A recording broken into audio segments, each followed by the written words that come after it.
Bom dia, meninos. Aqui é o professor Daniel Costa e neste nosso vídeo nós vamos falar sobre força resultante.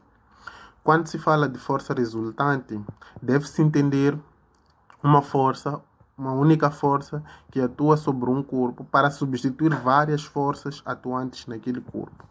Vamos supor que, por exemplo, nós temos este corpo e neste corpo atuam todas estas forças.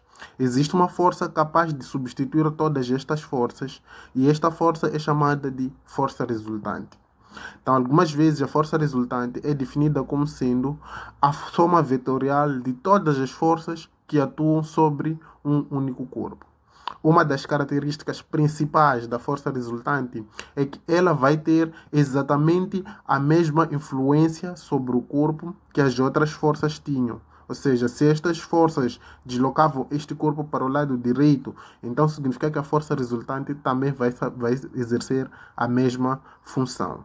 Por isso que ela é chamada de força resultante, como sendo a força que tem exatamente a mesma influência sobre o corpo das outras forças. Então, nós podemos calcular a força resultante aqui, tendo em conta vários aspectos. O primeiro aspecto que nós vamos ter é as forças que estão a atuar sobre o corpo têm o mesmo sentido e mesma direção. Nessa situação, para nós calcularmos a força resultante, nós vamos supor que nós temos um corpo e sobre este corpo atuam duas forças, F1 e F2. Então, se essas forças, tal como podemos ver, apresentam a mesma direção, significa que as duas são horizontais e apresentam o mesmo sentido, significa que as duas vão de esquerda para a direita, ou seja, as duas apontam para o mesmo lado, que é o lado direito. Então, significa que essas forças têm o mesmo sentido e mesma direção.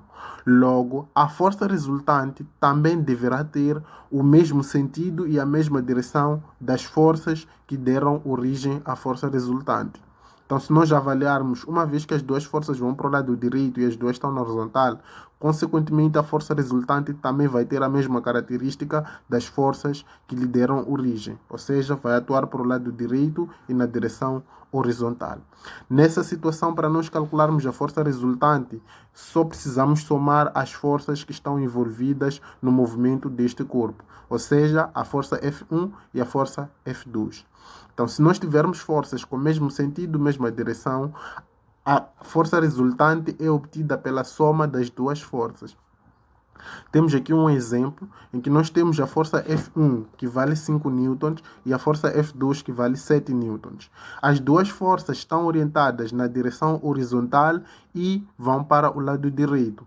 Nessa situação, para nós calcularmos a força resultante, só precisamos somar as duas forças. Então, a força resultante será igual à força 1 e mais a força 2. Então, a força resultante será igual a força 1 vale 5 newtons, mais a força 2 vale 7 newtons. Então, a soma dessas duas forças será igual a 12 newtons. Desta forma, obtivemos a força resultante. E a força resultante também vai ter a mesma direção e o mesmo sentido que as forças que lhe deram origem. Então, esta é a força resultante valendo 12 newtons.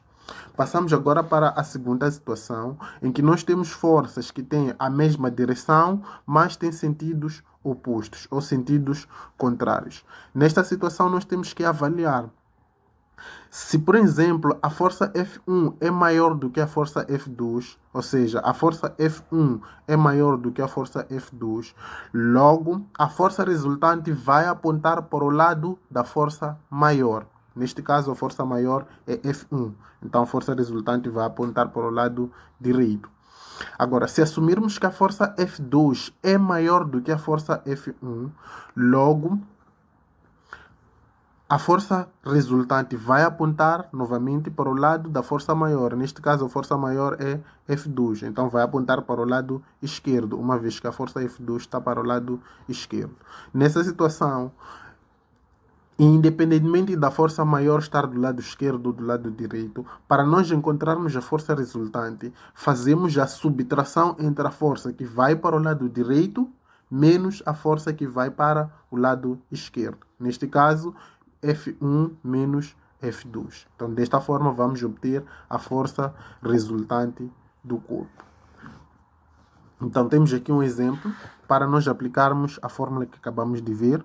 Neste caso, a força resultante será igual à força F1. É a força que aponta para o lado direito, então vai ser F1 menos a força que aponta para o lado esquerdo, neste caso vai ser F2. Então, a força resultante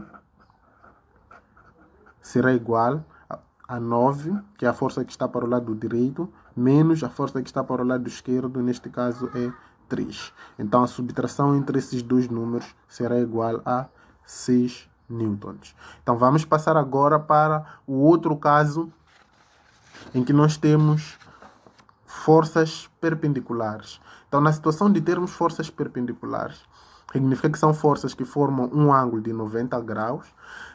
A força resultante é obtida através do teorema de Pitágoras.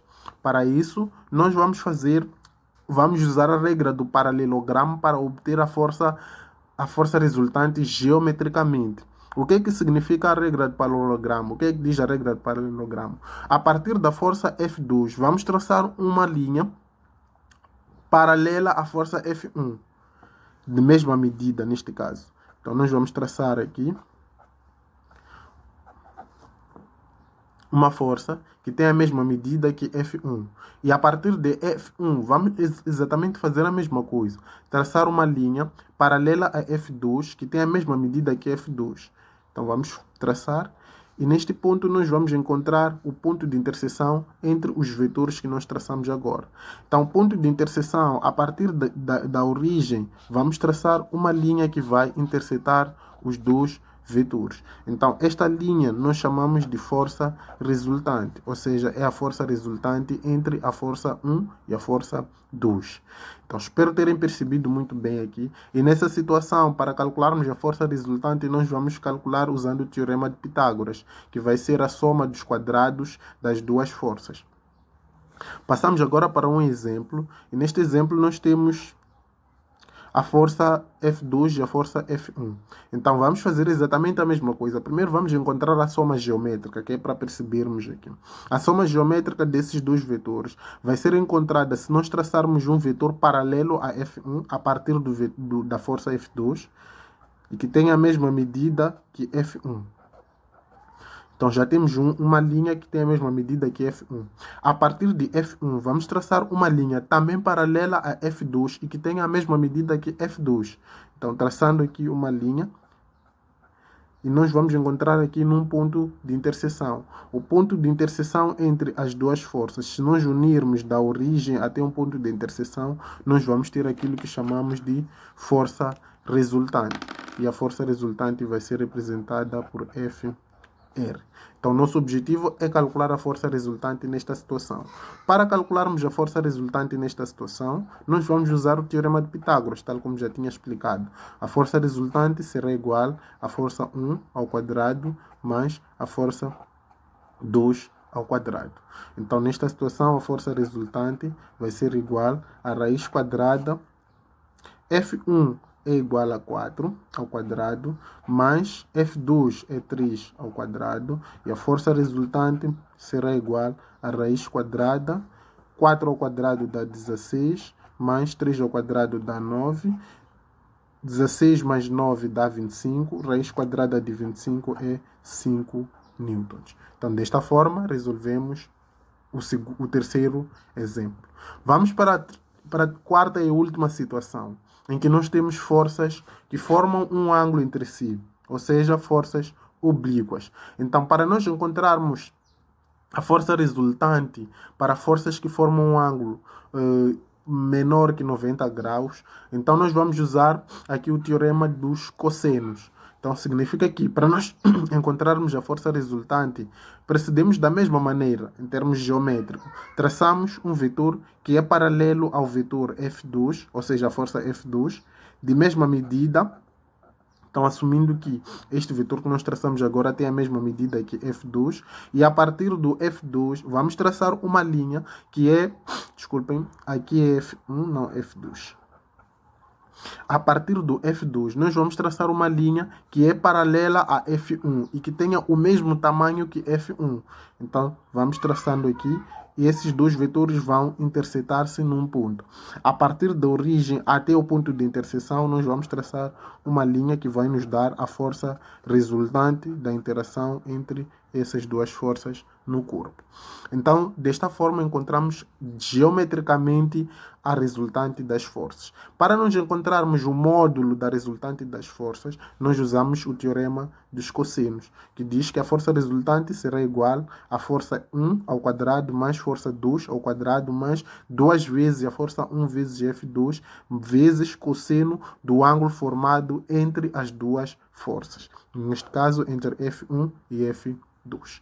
Então, vamos para o exemplo. Aqui nós temos uma força, temos duas forças, desculpem, F1 e F2. Então, a força F1 e F2 têm módulos diferentes. Para nós encontrarmos a força resultante, vamos usar o teorema dos cossenos. O teorema dos cossenos diz que a força resultante será igual à força F1, a raiz quadrada da força F1. Neste nosso caso, a força F1 é 4 ao quadrado, mais a força F2 ao quadrado. Neste caso, a força F2 é 3 ao quadrado, mais 2 vezes a força 1, que é igual a 4 vezes 3 vezes cosseno de 60 graus. Cosseno de 60 graus. Então, significa que a força resultante será igual a raiz quadrada.